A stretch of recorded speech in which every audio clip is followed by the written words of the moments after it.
इस कहानी की शुरुआत में हम रात के वक्त पर कुछ लोगों को देखते हैं जो कि दोस्तों चाय की टपरी पर बैठकर चाय वगैरह पी रहे थे कि तभी कुछ ही देर के बाद उसी रास्ते से एक लड़की निकलने की कोशिश कर रही थी। जिस लड़की का नाम सुमन होता है। सुमन दोस्तों दरअसल एक डांसर है, एक नचनिया औरत है जो कि बहुत खूबसूरत दिखती है और कमर हिलाती है। इसलिए दोस्तों ये सारे के सारे ठरकी लोग उसकी तरफ देखकर अट्रैक्ट हो जाते हैं और बोलते हैं कि ये तो वही लड़की है जो कि बहुत अच्छे तरीके से डांस करती है। इसीलिए इनके मन में सुमन के प्रति गलत विचार आना शुरू हो जाते हैं। अब दोस्तों ये लोग सुमन का रास्ता रोक लेते हैं और उसे आगे ना जाने देते हैं। ये बोलते हैं कि पहले एक बार डांस करके दिखाओ, जब हम तुम्हें आगे जाने देंगे। लेकिन सुमन उनसे बोलती है कि मुझे आगे जाने दो वरना तुम्हारे साथ में बहुत बुरा होगा। ये गुंडे वगैरह उसकी बात को नहीं मानते और जोरों जोरों से हंसना शुरू कर देते हैं। फिर तभी दोस्तों अचानक से सुमन अपने बाल के अंदर से एक क्लिप जैसी चीज को निकालती है और पूरे बालों को खोल लेती है। जैसे दोस्तों उसके बाल खुलते हैं कि तभी अचानक से हम देखते हैं उसके बालों में से एक छुपा सा रुस्तम, एक खतरनाक सा दानव बाहर निकलता है जो कि दिखने में बहुत छोटा होता है। लेकिन दोस्तों कुछ ही देर के बाद वो दानव देखते देखते बहुत बड़ा हो जाता है, जिसे देखकर ये सारे के सारे गुंडे बहुत डर जाते हैं, यहाँ से भागने की कोशिश करते हैं। पर दोस्तों लिटरली वो दानव एक एक करके उन सभी गुंडों को मौत के घाट उतार देता है और वापस से दोस्तों एक छोटा दानव बन जाता है और सुमन के बालों में जाकर छिप जाता है। जी हाँ दोस्तों, यानी कि अब हमको पता चलता है कि सुमन के बालों में एक दानव छुपा रहता है जिससे कि सुमन को कोई भी नुकसान नहीं पहुंचा सकता है। वो हर वक्त उसे देखता है और उसकी रक्षा करता है। एनीवेज गाइस, फिर तभी हमको दूसरी तरफ दूसरे सीन में दिखाया जाता है सुमन के घर वालों को, जहां उसकी भाभी, देवर, माँ और पापा यानी कि सास ससुर, ये सभी के सभी लोग बहुत ज़्यादा टेंशन में होते हैं क्योंकि रात बहुत हो चुकी थी और सुमन अभी तक घर नहीं लौटी थी। घर वाले आपस में बातें करते हैं कि सुमन इस घर की बहू है और वो भी डांस वगैरह करती है, नाचने वगैरह जाती है। ये सब घर की बहुओं पर बिल्कुल भी शोभा नहीं देता। ये लोग ऐसी बातें कर रहे थे और खासकर दोस्तों सुमन की भाभी बहुत ज़्यादा अजीब अजीब सी बातें कर रही थी। ये लोग आपस में बातें कर रहे थे कि सुमन यहाँ पर डांस वगैरह करके पैसे कमाती है, लेकिन आज घर में 50,000 रुपए की ज़रूरत है, लेकिन वो मदद करने के लिए बिल्कुल भी आगे नहीं आ रही है। अब दोस्तों ये लोग बात ही कर रहे थे कि तभी कुछ ही देर के बाद सुमन यहाँ पर आ जाती है। अब दोस्तों उसका जो देवर होता है वो दरअसल ठरकी किस्म का इंसान है। वो फौरन ही दोस्तों उससे बोलता है कि खाना वगैरह खा लो और उसका हाथ वगैरह पकड़ने की कोशिश करता है। लेकिन दोस्तों सुमन उसकी आदत को बहुत अच्छे से जानती है, इसीलिए वो फौरन ही वहाँ से चली जाती है और बोलती है कि मुझे नींद आ रही है।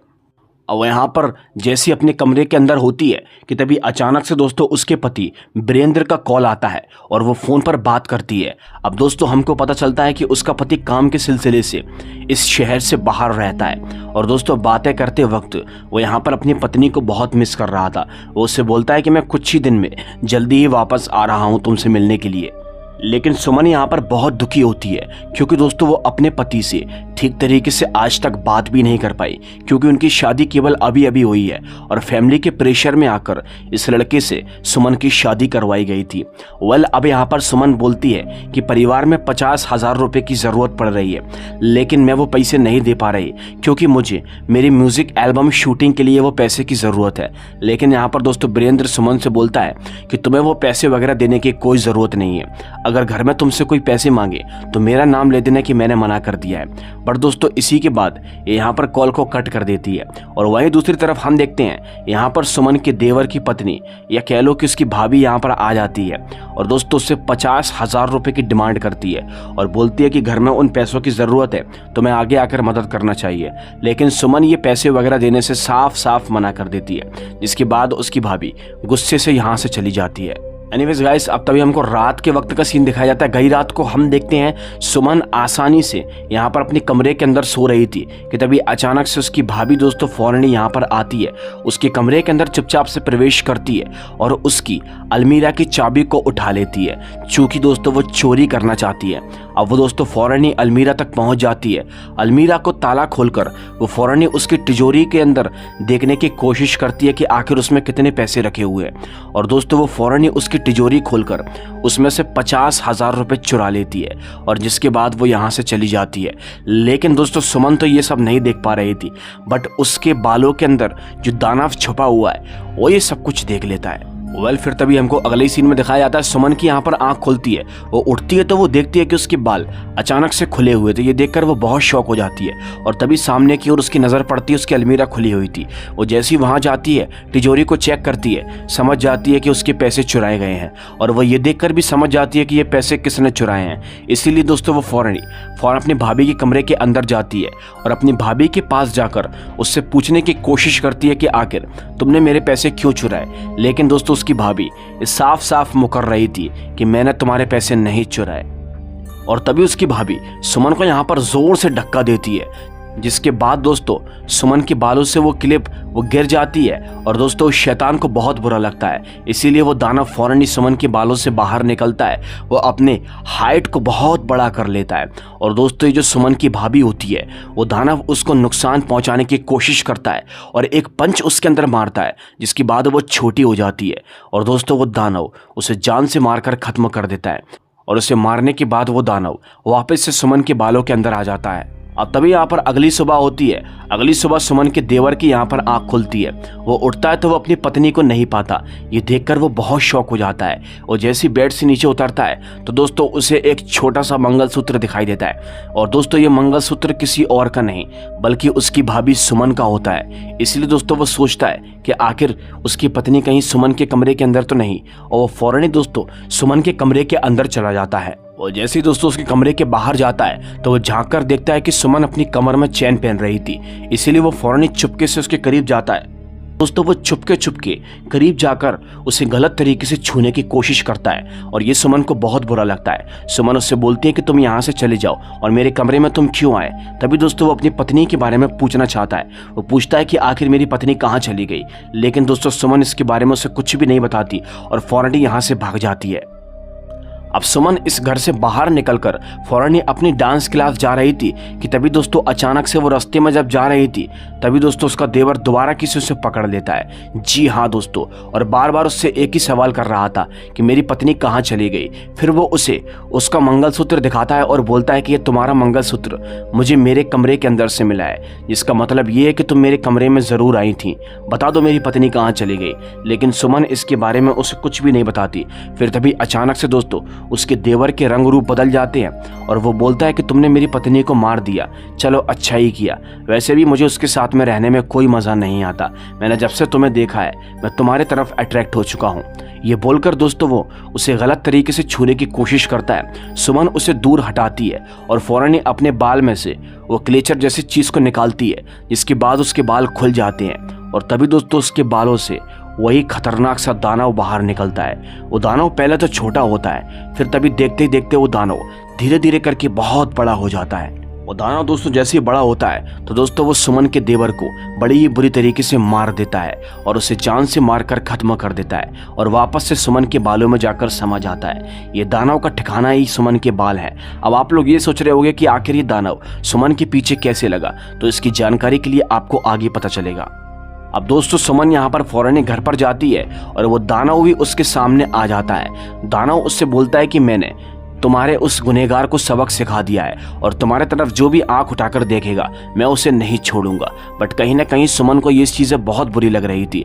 अब अचानक से दोस्तों सुमन की सास कमरे के बाहर आती है और दोस्तों सुमन के साथ में उसी दानव को देख लेती है, जिसके बाद वो पूरे घर के अंदर हंगामा मचा देती है कि उसकी बहू डायन है, वो एक दानव के साथ में रहती है, ये वो फलाना ढिकाना। और दोस्तों सभी के सभी लोगों को यहाँ पर वो इकट्ठा कर लेती है। लेकिन यहाँ पर उसका पति उसे समझाने की कोशिश करता है कि ऐसा कुछ भी नहीं है, हमारी बहू एकदम ठीक है। लेकिन सुमन की सास बोलती है कि आज दूध का दूध पानी का पानी हो जाएगा। वो फौरन ही अंदर से सुमन को पकड़कर लेकर आती है और उसके बालों से जोर से उस क्लेचर को निकालती है, जिसके बाद उसके पूरे बाल खुल जाते हैं। बट हैरानी की बात तो ये है वो शैतान वो दानव बाहर नहीं निकलता, क्योंकि वो अपनी मर्जी से बाहर निकलता है और जब सुमन को कोई नुकसान पहुंचाता है जब बाहर निकलता है। उसकी सास ये देखकर बहुत शौक हो जाती है। फिर तभी दोस्तों उसकी सास फौरन ही सुमन के बालों में हाथ डालना शुरू कर देती है, जिसके बाद वो जो छुपा हुआ दाना होता है वो यहाँ पर दोस्तों उसकी सास के हाथ को बुरी तरह से पकड़ लेता है और उसे मरोड़ देता है, जिसके बाद दोस्तों उसे बहुत तकलीफ होती है और सुमन की सास यहाँ पर जमीन पर गिर जाती है। वो जैसे यहाँ पर गिरी थी कि तभी अचानक से दोस्तों सुमन का पति यानी कि उस औरत का बेटा यहाँ पर आ जाता है, क्योंकि वो बाहर से अभी आ रहा था। वो जैसे अपनी माँ को इस हालत में देखता है तो बहुत शौक हो जाता है। उसकी माँ को फौरन यहाँ पर बेड पर लिटा दिया जाता है और यहाँ पर वो अपने बाबूजी से बोलता है कि मेरी पत्नी सुमन के ऊपर बेमतलब में इल्ज़ाम लगाए जा रहे हैं। वो कोई डायन नहीं है, उसके ऊपर कोई आत्मा का वास नहीं है, ये सब कुछ एक अफवाह है और भ्रम है। ये बात बाबूजी भी मानने को तैयार होते हैं। फिर तभी हम देखते हैं सुमन और उसका पति अपने कमरे के अंदर चले जाते हैं और आपस में बातें करने की कोशिश करते हैं। सुमन यहाँ पर बहुत शांत सी होती है, इसीलिए उसका पति उसे दिलासा देने के लिए बोलता है कि आज के बाद मैं तुम्हें कभी भी छोड़कर नहीं जाऊंगा, इसी शहर के अंदर कुछ न कुछ काम तलाश लूंगा। सुमन भी उसे देखकर इमोशनल हो जाती है और दोस्तों उसके गले लग जाती है, लेकिन ये शैतान को लग जाती है बुरी, यानी कि उस दानव को लग जाती है बुरी, क्योंकि सुमन के करीब कोई भी आए ये बात वो दानव बर्दाश्त नहीं कर सकता। इसीलिए दोस्तों अब यहाँ पर क्या होता है, सुमन का पति एक गलती कर देता है और उसके बालों में से उसी क्लेचर को निकाल देता है, जिसके बाद उसके बाल खुल जाते हैं और तभी दोस्तों वो छोटा सा दानव उसके बालों से नीचे उतर जाता है, लेकिन देखते ही देखते बहुत बड़ा हो जाता है और सुमन के पति को नुकसान पहुंचाने की कोशिश करता है और सुमन को ही उसके बालों के जरिए बांध देता है और उससे बोलता है कि ये मत सोचना मैं तुम्हारी मदद कर रहा हूँ तो मैं बहुत अच्छा हूँ, लेकिन एक बात को याद रखना, तुम्हारी मदद करने के साथ साथ मैं तुमको नुकसान भी पहुँचा सकता हूँ, इसीलिए मेरे सिवा किसी और के बारे में सोचना भी मत, मेरे अलावा तुम्हारे कोई और करीब नहीं आ सकता। ये बात वो दानव सुमन से बोलता है। अब सुमन यहाँ पर अपने पति से चिल्लाकर बोलती है कि जल्दी से मेरा जूड़ा बांध दो और फौरन ही दोस्तों उसके करीब आता है और उसके जूड़ा बांध देता है, जिसके बाद वो उसी क्लेचर को उसके बालों में लगा देता है, जिससे कि दोस्तों यहाँ पर वो शैतान उसके बालों के अंदर कैद हो जाता है। अभी ये सब बातें उसके पति को नहीं पता कि आखिर ये दानव कौन है क्या है, इसीलिए यहाँ पर वो अपनी पत्नी से पूछने की कोशिश करता है। फिर तभी सुमन बाहर जाकर उसे सारी बातें बताती है। सुमन उससे बोलती है कि काफ़ी साल पहले की बात है, शादी से पहले मैं और मेरे बॉयफ्रेंड एक जंगल के किनारे, मतलब एक जंगल जैसी सुनसान सी जगह पर मिलने के लिए गए हुए थे। मेरा बचपन से ही सिंगर बनने का सपना था और हम वहाँ पर यही बातें कर रहे थे कि आखिर में सिंगर कैसे बनूंगी, कि तभी अचानक से हमें वहाँ पर एक दानव दिखाई दिया जो कि यह दावा कर रहा था कि मैं सुमन को सिंगर जरूर बनाकर रहूंगा। इसीलिए मेरा बॉयफ्रेंड उसकी बातों में आ गया और उस दानव ने मेरे बॉयफ्रेंड को मारकर उसके शरीर के अंदर प्रवेश कर लिया। मतलब कि अब जो भी मेरा बॉयफ्रेंड चाहता था वो ये दानव करने को तैयार था और इस दानव ने फैसला किया कि ये मेरे बालों के अंदर रहकर मेरी रक्षा करेगा और मुझे मेरी मंजिल तक पहुंचाएगा, यानी कि एक सिंगर, एक डांसर बनाएगा, पैसे वाला बनाएगा। उस दानव के आते मेरी ज़िंदगी में काफ़ी सारे चेंजेस हुए। अब कोई भी मर्द मुझे आंख उठाकर नहीं देख सकता था और साथ ही साथ मुझे मेरे काम में भी तरक्की मिल रही थी, लेकिन अब पानी इतना स्तर से ऊपर हो चुका है कि मैं अपने पति के भी करीब नहीं आ सकती। अब यहाँ पर दोस्तों उसका पति उससे बोलता है कि हम ये सब कुछ ठीक कर देंगे और इस दानव को दोबारा किसे भेज देंगे, लेकिन सुमन उससे बोलती है कि अब कुछ भी ठीक नहीं हो सकता। जी हाँ दोस्तों, सुमन यहाँ पर अपने बालों से उस क्लेचर को निकालती है। वो दानव दोस्तों फौरन ही एक बार फिर से यहाँ पर प्रवेश करता है। वो दानव दोस्तों यहाँ पर सुमन से बोलता है कि मैं तुम्हारे पति को मारूंगा नहीं, लेकिन इसे कैद करके रखूंगा हमेशा हमेशा के लिए। इसलिए दोस्तों वो दानव फौरन ही सुमन के पति को शक्तियों के जरिए छोटा कर देता है और अपने साथ लेकर सुमन के बालों में ही चला जाता है। अब यहाँ पर सुमन के माइंड के अंदर एक आइडिया आता है जिससे कि वो इन सब से छुटकारा पा सकती है। सुमन दोस्तों फौरन ही वहां से निकलकर वही एक अजीब सी जंगल जैसी जगह पर जाती है। वो जंगल जैसी जगह पर जाकर अपने बालों को खोलकर उसी दानव को यहाँ पर प्रकट करवाती है और दोस्तों उसी दानव के सामने वो यहाँ पर कुछ करने वाली थी। उसके हाथ में एक चाकू होता है और वह चाकू के जरिए अपने सारे बालों को उड़ा देती है, यानी कि काट देती है, क्योंकि दोस्तों ये दानव उसी के बालों के अंदर रहता है और जब उसके बाल ही नहीं रहेंगे तो ये दानव कहाँ रहेगा। दानव उससे बोलता है कि तुम मेरे साथ विश्वासघात कर रही हो, लेकिन सुमन उसकी एक बात को नहीं मानती और फौरन ही अपने सारे बालों को उड़ा देती है, जिसके बाद दोस्तों उस दानव का अंत हो जाता है, क्योंकि अब वो सुमन के साथ में नहीं रह सकता और साथ ही साथ दोस्तों सुमन का पति सही सलामत छूट जाता है। और सुमन के पति के साथ साथ हम देखते हैं दोस्तों सुमन की भाभी भी यहाँ पर छूट जाती है। जी हाँ दोस्तों, यानी कि हमको पता चलता है कि ये मरी नहीं थी बल्कि उस दानव ने उसे कैद करके रखा हुआ था। उसकी भाभी सुमन से माफ़ी मांगती है और इसी हैप्पी एंडिंग के साथ ये कहानी यहीं पर ही खत्म होती है।